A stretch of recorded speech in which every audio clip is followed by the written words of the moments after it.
അപ്പം ഇന്ന് നല്ലൊരു ചായക്കടി ഉണ്ടാക്കാൻ പോകുന്നത് പരിപ്പ് വട. ഇതിനു വേണ്ടി ഒരു 2 കപ്പ് കടലപ്പരിപ്പ് എടുക്കുക. ഇത് വെള്ളത്തിൽ കുതിർത്ത് ഒരു 4 മണിക്കൂർ വെക്കുക.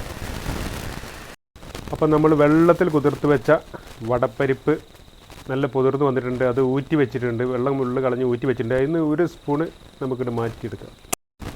ഇനി നമുക്കിത് ഒരു മിക്സിയുടെ ജാറിലേക്ക് മാറ്റാം. ഇതിലേക്ക് 1 കൈപ്പിടി ചെറിയ ഉള്ളി ചെറുതായി അരിഞ്ഞത്, 1 ഇഞ്ച് നീളത്തെ വലുപ്പമുള്ള ഇഞ്ചി കഷ്ണം ചെറുതായി അരിഞ്ഞത്, ഒരു 4 വറ്റൽമുളക് ചെറുതായി അരിഞ്ഞത്, ഒരു 3 പച്ചമുളക് ചെറുതായി അരിഞ്ഞത്, അല്പം കറിവേപ്പില അരിഞ്ഞത്, അല്പം മല്ലിയില ചെറുതായി അരിഞ്ഞത്.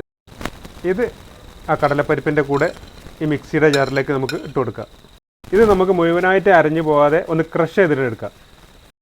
ഇനി ക്രഷ് ചെയ്തത് ഒരു പാത്രത്തിലേക്ക് മാറ്റാം. ഇനി 1 ടീസ്പൂൺ പൊടിയുപ്പ്, 1/2 ടീസ്പൂൺ കായപ്പൊടി, നേരത്തെ മാറ്റി വെച്ച അരക്കാത്ത 1 ടേബിൾ സ്പൂണ് പരിപ്പ്. ഇനി ഇത് നന്നായിട്ട് ഒന്ന് മിക്സ് ചെയ്ത് ഒന്ന് കുഴച്ചെടുക്കാം. അപ്പോൾ ഈ കുഴച്ച് കഴിഞ്ഞിട്ട് അതിന് ചെറിയ ഒരു ഉരുളാക്കി ഇങ്ങനെ എടുക്കുക. ഉരുള നമ്മളെ ഇടത്തെ കയ്യിൽ വെച്ചിട്ട് ഒന്നും കൂടെ ഉരുട്ടിയിട്ട് ഒന്നുണ്ട് പ്രസ് ചെയ്യുക. അപ്പോൾ പരിപ്പ് വടൻ്റെ കറക്റ്റ് ആകൃതിൻ്റെ ഒന്ന്. അപ്പോൾ എണ്ണ നല്ല ചൂടായതിന് ശേഷം നമുക്കിത് വല്ല എണ്ണയൊക്കെ മാറ്റാം. അപ്പോൾ ഇത് ഇടുന്ന സമയത്ത് നല്ല ചൂട് വേണം. അതിനുശേഷം നമുക്ക് തീ ഒന്ന് കുറക്കാം. പിന്നെ ആ ചട്ടിയുടെ സൈസിനനുസരിച്ച് കൂടുതലിടാൻ പാടുള്ളൂ, അല്ലെങ്കിൽ പൊട്ടിപ്പോവും.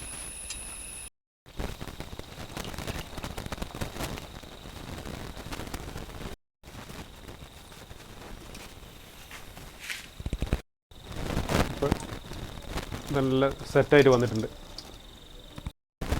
വേറൊരു പ്ലേറ്റിലേക്ക് ഇടാം. അപ്പോൾ നമ്മളെ പരിപ്പട നല്ല പെർഫെക്റ്റ് ആയിട്ട് കിട്ടിയിട്ടുണ്ട്. അപ്പോൾ അത് ഒന്ന് പൊട്ടിച്ച് നോക്കാം. നല്ല വെന്ത് സെറ്റായിട്ടുണ്ട്.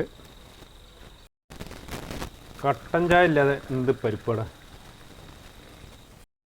ഒന്ന് ഇട്ട് നോക്കാം. ടേസ്റ്റ് ചെയ്യാൻ പോണ്.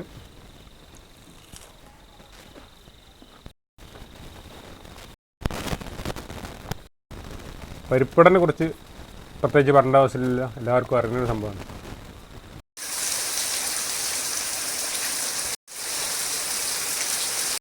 പ്രത്യേകിച്ച് ഈ മഴ പെയ്യുമ്പോൾ കട്ടൻ ചായ, പരിപ്പ് വട നല്ല കോമ്പിനേഷനാണ്.